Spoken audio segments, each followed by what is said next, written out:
সকাল সকাল ঘুম থেকে উঠে স্নানটা সেরে নিয়েছি, কারণ 9টা 18 মিনিট পর্যন্তই পারনার টাইম আছে। তো সেই জন্য সকাল সকালে স্নানটা করে নিতে হয়েছে। তো সকাল সকাল স্নান করে নিতে পারলে বেশ ভালোই লাগে। আর সকালবেলা ফুলগুলো দেখলে ভীষণ মায়া লাগে, এতটা কিউট লাগে কি বলবো। তো এই সকালবেলা ফুলগুলো না তুললে, যখন একটু বেলার দিকে ফুলগুলো তোলা হয়, তখন কিন্তু আর ফুলগুলোর চেহারাটা অতটাও সুন্দর থাকে না। যাকে যাই হোক বন্ধুরা, অনেক কথা হবে, তার আগে বলো তোমরা সবাই কেমন আছো। আশা করছি রাধা মাধবের কৃপায় সবাই ভালো আছো। আজ হচ্ছে মঙ্গলবার, একদিকে যেমন চৈত্র সংক্রান্তি, অন্যদিকে যারা যারা আমরা একাদশী পালন করেছি তার পারনা। তো যারা যারা আমরা একাদশী পালন করেছি, পারনা তো করতেই হবে, আর পারনা না করলে একাদশীর কোনো ফল মিলে না। তো সেই জন্যই সকাল সকাল স্নান দান করে নিতে হয়েছিল। আর সকাল সকাল স্নান দান করে নিতে পারলে তো বেশ ভালোই লাগে। চৈত্র সংক্রান্তি উপলক্ষে অনেকেই রান্না বান্না করে আজকে ঠাকুরকে দেবে।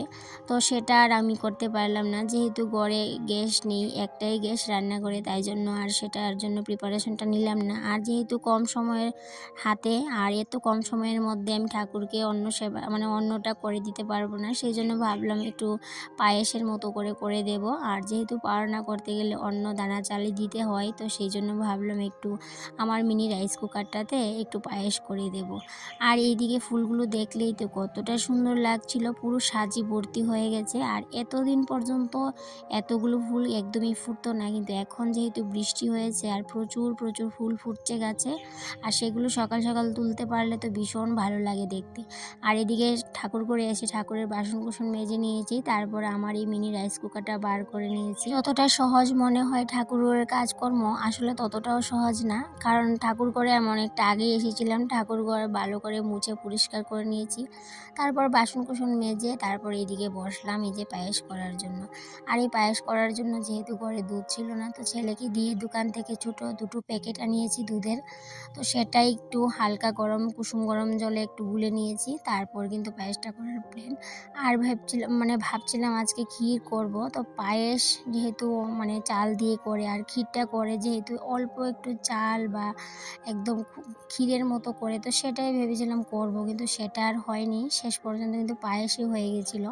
তারপর একটু খাসা চাল নিয়ে নিলাম, আর একটু ঘি মেখে নিয়েছি। আর এদিকে দেখো পায়েসটাকে বসিয়ে দিয়ে আমি ঠাকুর করে কাজ করতে আসলাম। আর এদিকে যেহেতু পায়েসটাকে আমি বসিয়ে দিয়ে আসলাম, নাড়াচাড়া দেওয়া হয়নি, নাড়াচাড়া কম হওয়ার কারণে একটু লেগে গিয়েছিলো। পরে যখন দেখলাম গিয়ে পায়েসটা একটু লেগে গিয়েছিল। তো যদি আমি জায়গাতে দাঁড়িয়ে থেকে পায়েসটাকে নাড়াচাড়া করতাম, তাহলে হয়তো বা এই যে একটু পুরো পুরো ভাব হয়ে আছে, একটু পুরা লেগে গেছিলো। তো যাই হোক, নেক্সট দিন যখন করব, তো একটু জায়গাতে দাঁড়িয়ে থেকেই করতে হবে। তো এই যে মিনি রাইস কুকারটা আমি নিয়েছি, সেটা না অনেক হেল্পফুল হয়েছে আমার জন্য।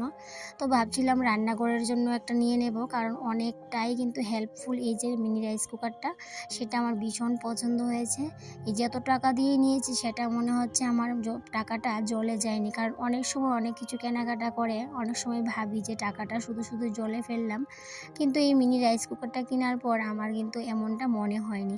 আর এদিকে এই যে বলেছিলাম পায়েসটা একটু লেগে গিয়েছিলো, এই দেখো একটু কালো কালো হয়েছে, কারণ আমি যখন পায়েসটা বসিয়ে দিয়ে এসেছিলাম একটু নাড়াচাড়া করার কারণেই বলতে পারো নিচে একটু লেগে গিয়েছিলো। তা যাই হোক, এইদিকে অল্প পরিমাণ করেই পায়েসটা করে নিয়েছিলাম।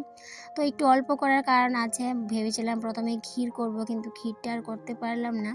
তো আমি তো ক্ষীর করতে জানি না, তারপরও একটু চেষ্টা করলাম আজকে। তো ক্ষীর তো হলো না, শেষ পর্যন্ত কিন্তু পায়েসই হয়ে গেল। আর এই যে আমার মিনি রাইস কুকারটা দেখো, দেখতে কতটা কিউট লাগে, আমার ভীষণ একটা পছন্দের জিনিস। এত সুন্দর একটা পছন্দের জিনিস আমি আমার সংসারে করতে পারবো আসলেই ভাবতে পারিনি। শখের জিনিস দিয়ে সংসার করতে ভীষণ ভালো লাগে। আর এই সংসারের মধ্যে ঠাকুর ঘরটাও কিন্তু আমার একটা সংসার।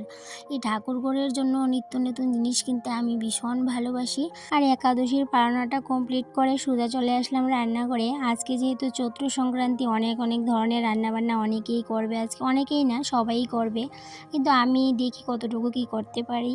তো তাই জন্য সবার প্রথমে একটু চা মুড়ি খেয়ে নিয়েছি, তারপর এদিকে রান্নাটা বসিয়ে দিলাম। এদিকে গ্যাসে বসালাম ভাত, আর এদিকে মুগ ডাল একটু ভেজে নেব, তারপর আম দিয়ে মুগ ডালটা রান্না করব। আর কালকের যে নিরামিষ সবজিটা কেটেছিলাম, সেটা না রান্না করা হয়নি, সেটা ফ্রিজে তুলে রেখেছি, তো সেটাই আজকে রান্না করব। আর তার সাথে কি করা যায় এখনও কিন্তু প্ল্যান করিনি, এই যে রান্না করতে করতেই প্ল্যান করব। কারণ আমি মাঝে মধ্যেই কিন্তু এমন করি যে রান্না করি আর প্ল্যান করি কী রান্না করব। এইদিকে মুগ ডালটা একটু হালকা করে ভেজে নিয়েছি, তারপরে মুগ ডালটা আজকে রান্না করবো। আর এমনিতে ঘরে মুগ ডাল খেতে কেউ ভালোবাসে না, কিন্তু আজকে যখন আম দিয়ে মুগ ডালটা রান্না করলাম তখন কিন্তু হাজব্যান্ডও খেয়ে অনেকটাই ভালো বললো, কারণ ও মুগ ডাল যেহেতু খায় না, তো খেয়ে বললো ভীষণ ভালো হয়েছে। আর আমারও কিন্তু ভীষণ ভালো লাগে মুগ ডাল আম দিয়ে করলে। আর এইদিকে বসিয়ে দিলাম একটু আলু, আর ওই যে বললাম রান্না করতে করতে প্লেন করছিলাম উস্তা বড়ি করবো বলে, এদিকে আলু একটু ভাপ দিয়ে নেব। আর এদিকে ওই যে কালকে নিরামিষ সবজিটা কেটে রেখেছিলাম ফ্রিজে, এটাও বার করে নিয়েছি। আর এদিকে কেটে নিলাম উস্তে, আর গাছে একটা বেগুন ছিল সেটাও কেটে নিয়েছি, তার সাথে কয়েকটা নিম পাতা নিয়ে নিয়েছি। কারণ গতকালকে যেহেতু একাদশী ছিল, আমি তিতা খেতে পারিনি, নিম পাতাটা খেতে পারিনি, তাই জন্য আজকে ভাবলাম যখন উস্তে বড়িটা করব তার মধ্যে দিয়ে দেবো কটা নিম পাতা। তারপর ঢেঁড়স কেটে নিয়েছি, ঢেঁড়স ভাজা করব। আর এদিকে রান্না করতে করতে ভাবলাম একটু তরমুজ খেয়ে নেওয়া যাক, আর তরমুজ নিয়ে নিলাম নিজের জন্য। আর এই কটা তরমুজ হাজব্যান্ড আর ছেলের জন্য কেটে নিয়েছি, আর এটা এখন ফ্রিজে রেখে দেবো। হাজব্যান্ড যখন বাড়ি আসবে বের করে দেবো, কারণ তরমুজ এই যে যদি আর না কাটি এভাবেই পড়ে থাকবে, তাই জন্য আমি কি করি তরমুজ যখনই ঘরে আনে আমি কেটে ফ্রিজে রেখে দিই, যাতে করে বার করে চটপট করে নিজে হাতে খেয়ে নিতে পারে। আর যতক্ষণ না কাটবো ততক্ষণ এমনিতেই পড়ে থাকে, সেই জন্য নিজের জন্য একটু নিয়ে নিলাম আর বাকিটা তুলে রাখলাম ফ্রিজে। এইদিকে মুগ ডালটা ধুয়ে মুগ ডালটাও বসিয়ে দেবো কুকারে, কারণ এমনিতে যদি সিদ্ধ বসাই সেটা চট করে হবে না, কুকারে দিয়ে দিলে কিন্তু চট করে হয়ে যাবে। এটা আমার কীরকম জানি না সিস্টেম, আমি নিজেই বুঝতে পারি না। যখনই যা কিছু রান্না করি না কেন নুনটা আমাকে 2 থেকে 3 বার দিতেই হবে, না হলে কিন্তু মনে হয় কি নুনটা কম হয়ে যাবে। আর এই যে এইভাবে করে 2 থেকে 3 বার নুনটা দেই, তাতে করে কিন্তু আমাকে আর কোনো সবজি যাই কিছু রান্না করি না কেন সেটা কিন্তু আমাকে আর আলাদা করে চেক করতে হয় না, নুনটা কিন্তু ঠিকঠাক হয়েই যায়। তো আগে প্রথম যখন রান্নাবান্না করতাম তখন কিন্তু কতবার যে নুন চেক করতাম তার হিসেব থাকতো না, কিন্তু এখন দেখো রান্না করতে করতে এতটা অভ্যেস হয়ে গেছে, এখন এই যে 2 থেকে 3 বার নুন দেবো সেটা কিন্তু আমাকে আর চেকও করতে হয় না, সেটা সম্পূর্ণ ঠিকঠাক হয়ে যায়। আর এদিকে বসিয়ে দিলাম এই যে উস্তে বড়ি, আর ডালটাও সিটি দিয়ে রেখে দিয়েছি। এদিকে উস্তে বড়িটা হতে হতে গ্যাস আর এদিকে সাইড প্যাড সমস্ত কিছু মুছে নিচ্ছি, কারণ এটা আমারও একটা সুঅভ্যাস না কুঅভ্যাস বুঝতে পারি না, তবে আমি মনে করি এটা একটা সুঅভ্যাসই, যে রান্না করার পর ভাবি একবারে পরিষ্কার করব। আর এত যদি ভরা নোংরা দেখে আমার না ভীষণ মাথাটা খারাপ হয়ে যায়, তাই জন্যই রান্না করতে করতে মুছতে থাকি। আর যখন রান্না করার পর আবার মুছি তখনও কিন্তু এতটাও কষ্ট হয় না, মনে হয় কি যে সমস্ত কিছু মানে নোংরা হয়নি। আর এদিকে যে কুকারটা দেখো কেমনভাবে ভরে গেছে, কুকার যখন মুগ ডালটা সিটি দিয়েছে পুরো কুকার কিন্তু ভরে একদম ঘেঁটে হয়ে গেছে। তারপর দিয়ে দিলাম একটু গরম জল, দিয়ে কিন্তু কুকারটা ডালটাকে একটু গুটে নেব, তারপর আম ডাল করে নেব। আর এদিকে মোটামুটি আমার রান্নাবান্না হয়ে গেছে, ঢেঁড়স ভাজি, উস্তে বড়ি, ডাল, আর এদিকে বাকি আছে শুধুমাত্র নিরামিষ ঘ্যাটটা, তো সেটা করে নিলে বেশ রান্নাবান্না কমপ্লিট। তারপর আজকে যেহেতু চৈত্র সংক্রান্তি, আমাদের এদিকে আবার বাড়ির কাছেই বলতে পারো একটা চড়ক মেলা আছে, সেটাতে যাওয়ার প্ল্যান। তবে আমার অতটাও ইচ্ছে করছিল না, কিন্তু ছেলে যেহেতু যাবে বায়না ধরে আছে, তো যদি না যাই ওর কিন্তু মনটা ভীষণ খারাপ হয়ে যাবে, তাই জন্য কিন্তু যেতেই হবে আমাকে। প্রথমে ভেবেছিলাম যাব না, কিন্তু ছেলে যে কান্নাকাটি শুরু করলো শেষে কিন্তু আমাকে যেতেই হয়েছিল। তো যেহেতু চড়ক মেলাতে গিয়েছিলাম, আর চড়ক মেলা থেকে কী নিয়ে এসেছি সেটা তো তোমাদের সাথে অবশ্যই শেয়ার করব। তার আগে এদিকে দেখো আমার ডালও কমপ্লিট হয়ে গেছে। একটু সময়ের জন্য বাড়ি থেকে বের হলেই বোঝা যায় যে টাকা পয়সা কিভাবে জলের মতো খরচা হয়ে যায়। এই যে একটু সময়ের জন্য মেলাতে গেলাম আর সেখানে 4 থেকে 500 টাকা আমার উধাও হয়ে গেছে। তো এমনিতে তো কোনো কিছুই কেনাকাটা করিনি, তারপরও কীভাবে যে 4 থেকে 500 টাকা উধাও হয়ে গেল বুঝতেই পারিনি। তো প্রথমে ভাবলাম যে কোনো কিছুই কেনাকাটা করব না, কিন্তু এই যে ছেলের আবি-যাবি কেনাকাটা করার সেই যে কান্নাকাটি, তো সেও 50 টাকার মতো যে আবি-যাবি কী কেনাকাটা করলো। আর এদিকে খাওয়া দাওয়া কিছু তো করলাম। আর এগরোল খেতে গেলে তো ভীষণ মাথাতে বাড়ি পড়ে। 2টো এগরোল নিয়েছিলাম, একটা ছেলের জন্য আর একটা ভাইপোয়ের জন্য, সেখানে 80 টাকা চলে গেল। আর গাড়ি ভাড়ার কথা তো বলেই লাভ নেই, এই যে আপ ডাউন করায় কিন্তু আমার 80 টাকা চলে গেল। আর হাজব্যান্ডকে যখন বললাম আমার 500 টাকা উধাও হয়ে গেছে, ও বললো কী কেনাকাটা করলে 500 টাকা উধাও হয়ে গেল। তো যখন আমি হিসাব দিলাম তখন কিন্তু বললো লাগবেই, তো সেটা তো করতেই হবে। তো আমি বললাম ঠিক আছে করতে তো হবেই, মেলাতে যাব আর খাওয়া দাওয়া করবো না, টুকিটাকি কেনাকাটা করবো না, তো সেটা তো হয় না।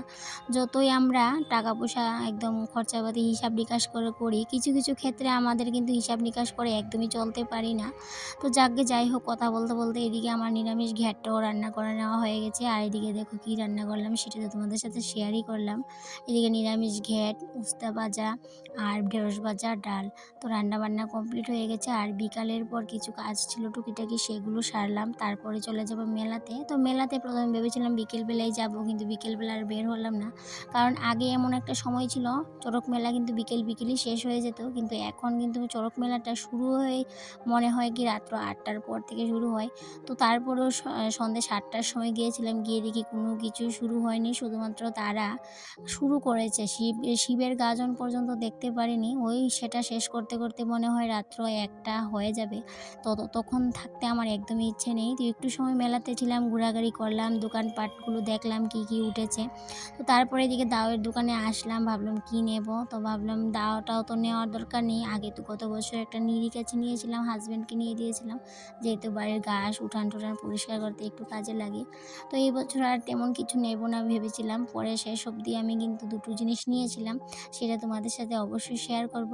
আর এই যে আজকে হচ্ছে পহেলা বৈশাখ, পহেলা বৈশাখের ভিডিওটা এই ব্লগের মধ্যেই শেয়ার করে দিলাম। কারণ কি পহেলা বৈশাখে আমি পুরোপুরি রেস্ট নিয়েছিলাম, পয়লা বৈশাখে কোনো কিছুই ব্লগ শেয়ার করিনি, শুধুমাত্র পুজোটা শেয়ার করেছি।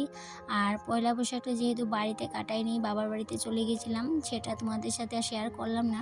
কারণ পয়লা বৈশাখটা আমি একটু রেস্টে ছিলাম, সেই জন্য বলতে পারো একদিন আমি কিন্তু তোমাদের সাথে ব্লগ শেয়ার করিনি। তো আমার সকল বন্ধুদেরকে জানাই পয়লা বৈশাখের অনেক অনেক শুভেচ্ছা ও ভালোবাসা।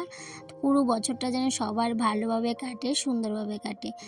যাই হোক, এদিকে তো তোমাদেরকে বলেছিলাম আমি মেলা থেকে দুটো জিনিস নিয়ে এসেছি। তো কি নিয়ে এসেছি দেখে নিশ্চয়ই বুঝতে পারছো, এই যে দুটো কাঠের ত্রিপতি নিয়ে এসেছি। অনেক দিন ধরেই শখ ছিল যে আমি দুটো ঠাকুরঘরের জন্য দুটো হোক কিংবা তিনটে কাঠের ত্রিপতি কিনবো, কারণ লোহার যে ত্রিপতিগুলো হয় সেগুলো বেশি একটা ভালো হয় না। তাই জন্যই কিন্তু গতকালকে যে দুটো ত্রিপতি নিয়েই নিলাম, বেশ পছন্দ হয়েছে। এইভাবেই বলতে পারো আমি নিজের শখগুলোকে পূরণ করে থাকি, এই যে ছোটো ছোটো পছন্দের জিনিসগুলো কেনাকাটা করি আর সংসারটাকে সুন্দর করে সাজিয়ে তোলার চেষ্টা করি। আর এদিকে দেখো, যেহেতু আজকে পয়লা বৈশাখ, গোপালকে নতুন ড্রেস দেবো বলে মাকে বলেছিলাম। তো সেই জন্য বাড়িতে যাওয়ার আগে গোপালের জন্য একটা ড্রেস তৈরি করে নিয়েছিলাম। তবে অবশ্য প্রত্যেক বছরই গোপালকে ড্রেস দেওয়ার চেষ্টা করি। আর এদিকে দেখো বাড়িতে চলে আসলাম, আর এই যে ছোটো ছোটো মাছ পাঠিয়েছে বাজার থেকে, এইদিকে মাছও আনা হয়েছে, মাংস রান্না করা হয়ে গেছে। আর আমরা আসার সময় নিয়ে এসেছি মিষ্টি, দই আর একটা তরমুজ। তারপর তরমুজ কেটে সবাইকে দিলাম আর নিজের জন্য এক পিস নিয়ে নিলাম। আর সেই সাথে ব্লগটা চলে আসলাম শেষ পর্যায়ে। তাহলে বন্ধুরা আজকে আসি, আবার দেখা হবে পরবর্তী কোনো একটা ব্লগে।